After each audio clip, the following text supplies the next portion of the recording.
ingia vitani kupigana na Goliati, kuna vitu alivyovifanya. Haleluya. Amen. Kitu cha kwanza, alimpiga Goliati akaanguka. Lakini alijua kwamba sijamaliza, kwa sababu Baba aliniagiza vitu viwili. Kitu cha kwanza aliniambia ninapoenda kuangalia ndugu zangu, nimpelekee habari zao na nimpelekee arabuni au kitambulisho kwamba bado weko wazima. Sasa jambo nitakalofanya ni nini? Baada ya Goliati kuanguka, Biblia inasema akapiga mbio akampandia. Baada ya kumpandia akachukua upanga akakata kichwa. Haleluya. Amen. Hicho kitu alienda nacho. Haleluya. Amen. Watu wanaanza mwambie, wanasema Daudi anaua watu 1000, Sauli anaua watu 100. Haleluya. Moja kwa moja hicho kitu hakukitupa. Hicho kitu alienda nacho hadi kwa mfalme Sauli. Nataka niongee hivi, ili uwe kichwa lazima ukate kichwa kingine, maana vichwa viwili haviwezi tawala mahali pamoja. Kuanzia dakika ya leo, kwa tarehe ya leo, kila kichwa kilichosimamia maisha yako kwa jioni ya leo kiko na katika kwa jina la Yesu. Na Bwana anaenda kukuinua wewe ili uwe kichwa kila mahali utakapofika. Yes.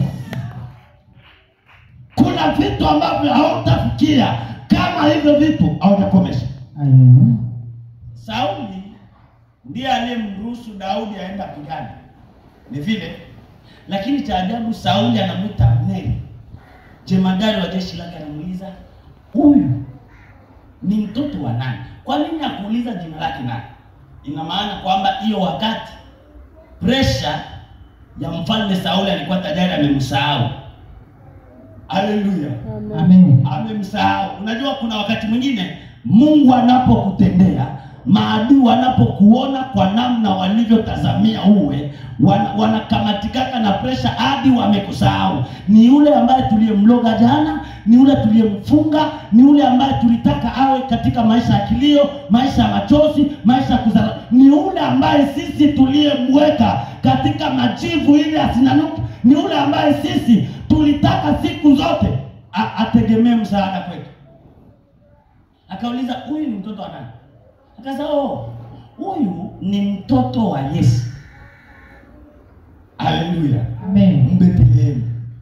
Hawakutafuta jina ya Daudi, walitafuta jina ya baba yake. Elewa hivi, kuna mahali utafika jina lako halina kazi, lakini jina la baba yako wa kiroho linahitajika pale. Kuna maombi mengine Mungu hawezi kukusikia kwa sababu naomba, lakini Mungu atakusikia kwa sababu jina la baba yako wa kiroho inasindikiza ile maombi. Amen. Leo nikwambie kitu. Hii kitu nasikia watu wengi wanasema Elia aliomba na ujulikane Mungu wangu leo. Hawajasoma vizuri hapo. Haleluya. Elia alisema hivi, Mungu wa Abrahamu, Mungu wa Isaka, Mungu wa Yakobo, na ujulikane leo. Haleluya. Ni maneno matatu aliongea. Anasema Mungu wa Abrahamu, Mungu wa Isaka, Mungu wa Yakobo, na ujulikane leo. Biblia inasema moto ukashuka. Kwa nini ushuke? Mungu akufanya agano na Elia.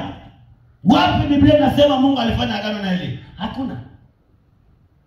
Haleluya. Yaani Elia ile siku angejikoroga, angeomba Mungu wa Elia ujulikane leo, moto usingeshuka. Na ukielewa hata katika mlima Karmeli, wakati mfalme Uzia anatuma wale 50, Biblia inasema nini? Walikuwa wanamwambia, wewe mtumishi wa Mungu, tunakuamuru ushuke. Wanasema, kama mimi ni mtumishi wa Mungu kweli, moto ushuke. Hapo anasema kama mimi ni Elia, kama mimi ni mtumishi wa Mungu kweli. Yaani alikuwa anatamani kumwambia Mungu, kweli niko mtumishi wako. Na hili jambo lilifanya hata Elisha. Biblia inasema wakati anatoka kuachana na Elia, wakati Elia ananyakuliwa, anapita Yeriko. Biblia inasema wana wa Yeriko wakaanza kumfuata, wakaanza kumwimbia, wakalibala. Akasema, kama ningekuwa mtumishi wa Mungu kweli, na dubu angetoka. na kuwadarua watoto. Haleluya. Kama ningekuwa mtumishi wa Mungu kweli, na dubu wangetoka na kwa Biblia inasema alipomaliza kusema dubu wawili tike wakatoka wakawararua wale watoto. Haleluya. Amen. Yaani kwamba nikutamani kumwambia Mungu, je, niko mtumishi wako kweli? Hapana. Unajua kuna wakati fulani unaofikia mpaka umejiswali, ni Mungu aliniita ama